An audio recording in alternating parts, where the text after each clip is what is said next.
Bonjour à tous, ici Captain Burn. On vous parle aujourd'hui de la gestion d'énergie pour le bateau lorsqu'on est à l'ancre. Bonjour tout le monde, c'est Captain Burn. Bienvenue à la capsule. Aujourd'hui, on vous parle de la gestion de l'énergie quand on est à l'ancre sur le bateau.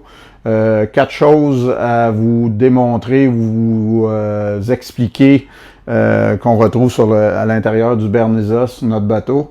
Donc, les deux premiers, c'est similaire. Donc, on vous avait parlé dans une vidéo précédent de la station portable de Walt. Donc, naturellement, ça sert à deux choses. On recharge nos batteries de manière très rapide et efficace à coup de 4 batteries.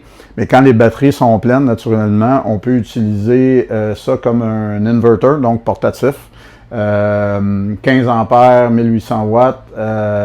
Exemple, on peut brancher un frigidaire qui est bon pour 24 heures avec les 4 batteries et plein d'autres choses comme des cafetières et des grille-pains. Également, on a le Blue Yeti on apprécie beaucoup, le modèle AC180. Donc, similaire, mais un peu plus performant, naturellement. Donc, c'est l'équivalent d'un Jackery. Un très bon produit. Il donne beaucoup de flexibilité, au niveau 110, 12 volts.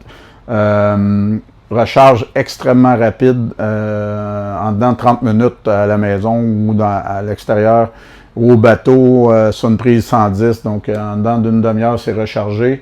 Au même titre que l'inverter de Walt. Donc, ça nous permet de brancher d'autres équipements en parallèle pour ne pas utiliser les batteries du bateau, les épuiser, ou laisser une flexibilité d'être plus longtemps à l'ancre. Ça nous donne une très grande flexibilité comme produit, naturellement, au-delà de la recharge rapide qu'on peut, juste en branchant la Blue Yeti, on peut ajouter des panneaux solaires, donc si on est à l'ancre. Donc, dans ce cas-là, on a acheté un panneau avec la Blue Yeti. On branche ça pour garder la charge. Donc, pour recharger complètement la Blue Yeti avec un panneau solaire, ça prend au moins une journée. Donc, c'est très long. C'est pas une génératrice, là. Donc, même si on rajoute 2-3 panneaux solaires, ça accélère le processus, mais ça prend plusieurs heures, vraiment. Dépendamment du niveau de soleil qu'on a sur le bateau. Plus on a sur le bateau, naturellement, plus ça prend de la place. Mais quand même, c'est un moyen pour recharger. Donc, très bon produit, les deux. Il nous reste à voir la génératrice du bateau sur le Bernisa et également le système Victron que j'ai bien hâte de vous démontrer dans les prochaines minutes. Donc, sur ça, on va aller voir la génératrice du bateau. Vous voyez ici notre génératrice à l'intérieur du bateau. Donc, une Cummins Onan 11.5 kW qui est amplement suffisant quand on est à l'ancre de nous donner une flexibilité ou en conduisant si on veut l'air climatisé à l'intérieur du cockpit. Très puissante, donc assez pour nous fournir à l'ancre, faire marcher les 4 airs climatisés lorsqu'elle est en fonction, recharger les batteries et également recharger notre système Victron que je vais vous parler dans quelques minutes.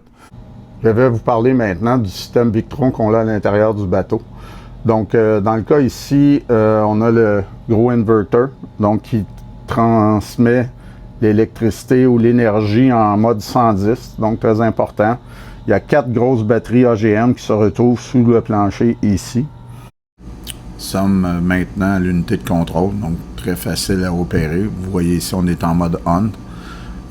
Donc, à partir de ce moment, l'inverter est fonctionnel, dirige le trafic, comme on dit, sur le bateau pour l'électricité 110. Également, il y a le mode off, donc quand on veut fermer le tout, soit en mode hivernisation, clairement, on ne veut pas utiliser le système, donc on met ça off. Et finalement, nous avons le mode charge. Donc, lorsque le bateau est branché au quai ou bien les moteurs fonctionnent, eh bien, les 4 batteries AGM du Bernisa se rechargent automatiquement. Maintenant, si nous allons directement sur notre téléphone et dans l'application Victron, vous pouvez voir automatiquement toutes les batteries sont à l'écran. Donc, ça nous donne le statut live. Si on prend la première en haut bas-bord, comme vous pouvez voir, comme exemple ici, la batterie est chargée à 100%, naturellement, on est branché à quai. Mais si on va sur l'inverter, vous allez pouvoir voir qu'on est à 100%. Et ce qui va être intéressant, c'est au bas, vous voyez le temps restant. Ici, c'est 10 jours, mais nous sommes à quai. Donc, ce qui est intéressant, c'est quand on est à l'ancre, on va voir le temps restant. Et puis après, le système va gérer de se déconnecter de l'inverter et prendre les batteries du bateau automatiquement. Et à nous, après, de faire la gestion soit via la génératrice ou faire partir les moteurs.